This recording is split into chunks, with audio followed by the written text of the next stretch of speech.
Hi friends, இன்றைக்கி நம்ம சேனலில் என்ன பார்க்க போகிறோம் அப்படின்னா, குழந்தைகளுக்கான ஒரு காஃப் சிரப் வீட்லேயே எப்படி பண்ணலான்னு தான் பார்க்க போகிறோம். அதுக்கு தேவையானது பார்த்திங்கன்னா வெத்தலை, கற்பூரவள்ளி, துளசி இந்த 3 இன்க்ரீடியன்ஸ் தான்.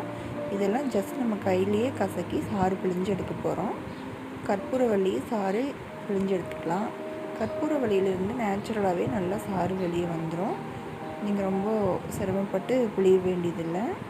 ஜஸ்ட் நீங்கள் கசக்குனீங்கன்னா நல்லா சாறு வந்துடும். பாருங்கள், ஜஸ்ட் நான் இப்படி ப்ரெஸ் பண்ணோன்னே எவ்வளோ சாறு வருது பாருங்கள். இந்த மாதிரி பிழிஞ்சு எடுத்துக்கோங்க. கற்பூரவள்ளி ரொம்பவே நல்லதுங்க கோல்டுக்கு.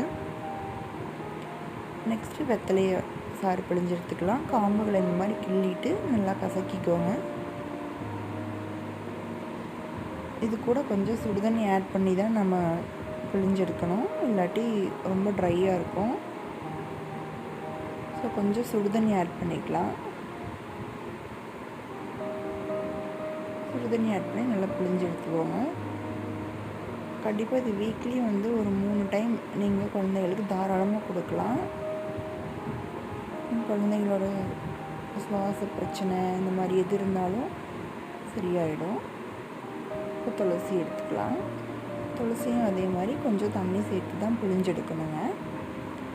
கைகளில் நல்லா வாஷ் பண்ணிடணும். இதுக்கு முன்னாடி நல்லா பிழிஞ்செடுக்கிறதுக்கு முன்னாடி நல்லா வாஷ் பண்ணியிருக்கேன். இப்போ இது நம்ம வடிகட்ட வேண்டியதில்லை, ஜஸ்ட் நம்ம சாறு தான் எடுக்கிறோம். ஸோ டைரெக்டாக அப்படியே கொடுத்துக்கலாம். இப்போ 3 சாறு பிழிஞ்சு எடுத்தாச்சு.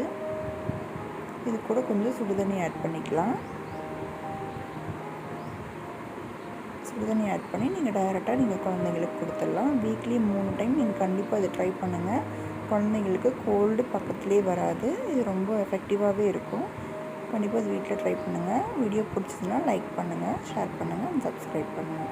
Thank you friends.